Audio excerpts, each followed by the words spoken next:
Hi, it's Peter here. Welcome to the video. Today I'm in Belgrade in Serbia. Serbia is in the Balkans in southeastern Europe, and Belgrade is the capital of Serbia.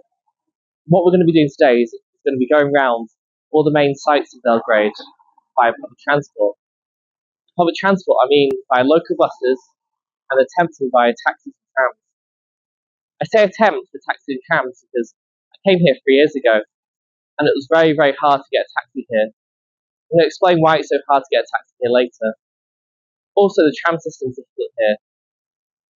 The Metrolink system is just too complex, and it's too small in comparison to the size of the city. One of the very interesting aspects about the public transport in Belgrade is that trams and local buses are now free in Belgrade. They've been free since January 2025. I'm starting us off in Republic Square. There we can see National Museum. And there behind me is Prince Mihalio, the former Prince of Serbia.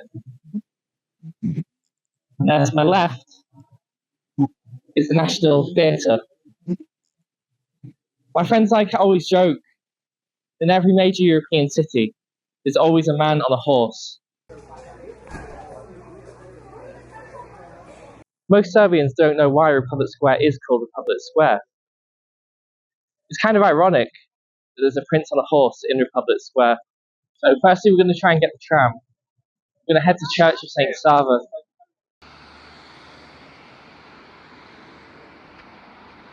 When visiting Serbia, you can see it holds very strongly onto its Slavic roots. There's a lot of Cyrillic alphabet still used.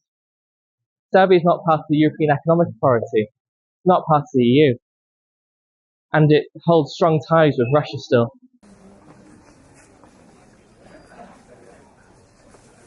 One slight concern I have is that will I even be able to get the tram today? When I came here 3 years ago, there's a huge power cut across the city, so no trams are running. Let's hope that doesn't happen today.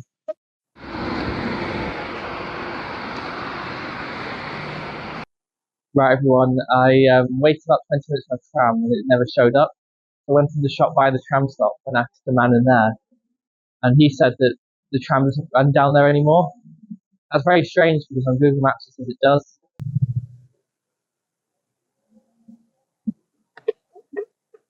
But then,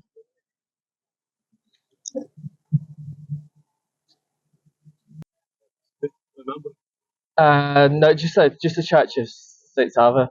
Oh, church. Yeah. The church was saint. There's no saint. They see saint. What is saint? Svet. Serbian it's Svet. Oh yeah. Do you know why no tram is running down here? Just bus. Tram. They're not running. Don't run. Oh, right. Because it's demonstration on the street and Okay. And I've now just been dropped off by my taxi. I'm very close to the Church of St. Sava. That taxi was easy to get. I used the pink taxi app and it came within a couple of minutes. It's remarkably different to 3 years ago. 3 years ago, I tried ordering one. I tried using the app. There are no taxi ranks here. I've never seen a taxi rank here. There's no concept of the black cab like we have in the UK. So I tried doing it on the app 3 years ago, and to no avail. It wouldn't work. It always says no drivers available. The only way you could get a taxi is through a hotel or restaurant. I believe that particularly 3 years ago it was hard to get a taxi because of a number of reasons. Firstly, the job isn't attractive to a Serbian. There's no Uber or Bolt here. Secondly, there's very few immigrants here. And if we're being frank, you need immigrants to do those kind of roles, like being a taxi driver. I'm not disrespecting a taxi driver. A taxi driver is a very good, honest job. But yeah, because there's such few immigrants here, I think they do have a shortage of taxis. The lack of migration might be because Serbia are not part of the EU. If they're part of the EU, then it might attract more migrants to the country.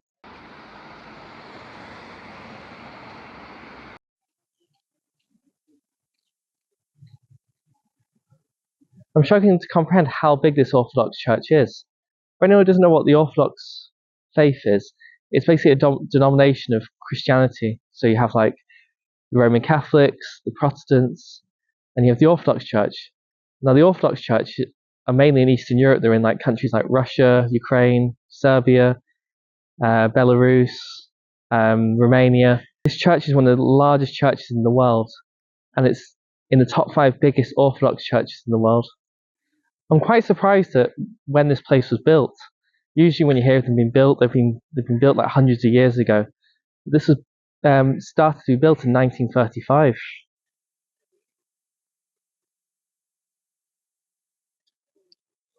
Over then. Do you speak English? Oh, just have a rose of water, please. Okay, we're going to leave here now. We're going to go to the north part of the city up to Zemun. We're going to go to the Gardos Tower. Now, I'm a bit concerned about delays because we're coming up to rush hour and this city seems to be extremely congested. We're going to need to get 2 different local buses to get up there.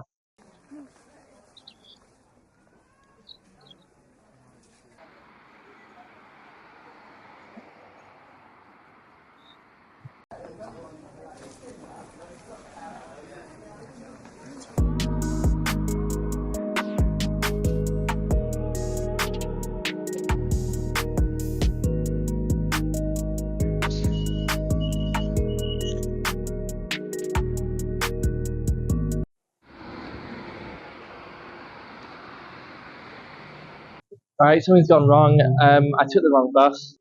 There's Cyrillic writing on the front of the buses. So, yeah, I think I got the wrong bus in the wrong direction. So I'm going to look out now for the 17 bus to take me up to Zemun. Hopefully, we'll get the right one this time.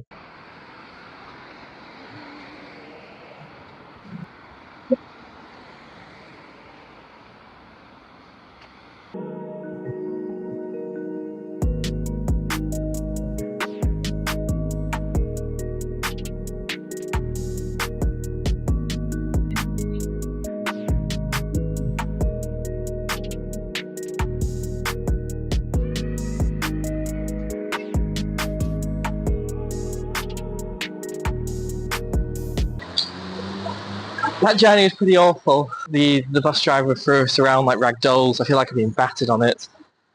He drove too quickly. He was too heavy on the brakes. He took corners far too harshly. That was pretty bad.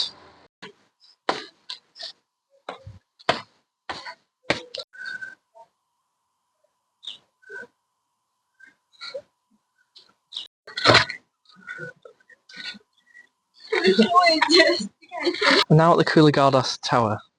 This tower was built in 1896 and was built by the Hungarians. It was built to celebrate over 1,000 years of Hungarian settlement. Centuries ago, there was the Austro-Hungarian Empire, and it was massive. There were Hungarians living everywhere. They were in Ukraine, in Slovakia, in Serbia, in Romania, and to celebrate them having such a huge amount of settlement, they built this tower in remembrance.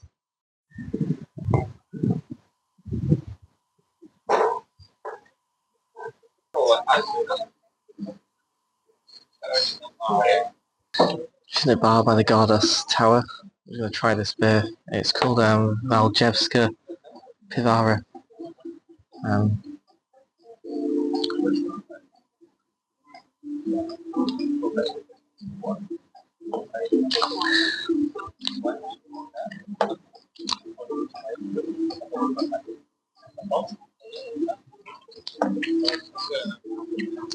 That's pretty good.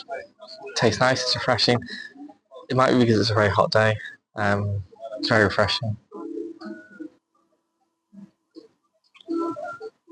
Right, I'm going to give that a high 6 out of 10. It's pretty good.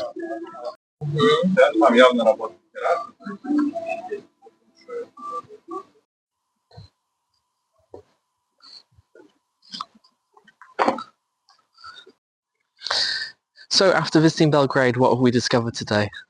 We've discovered that local buses are reliable and regular, but they're still very unpleasant. We've discovered that their taxis are getting more consistent in Belgrade. They're still a shadow of countries such as the UK, who have Bolt, Uber, and black cabs. I still don't know even if the trams exist in Belgrade. I'll just tell you that now. But today has also shown us that Belgrade has had a very eclectic and rich history. Belgrade is a city that's definitely on the up. Anyway, thanks so much for watching, and I'll see you again soon.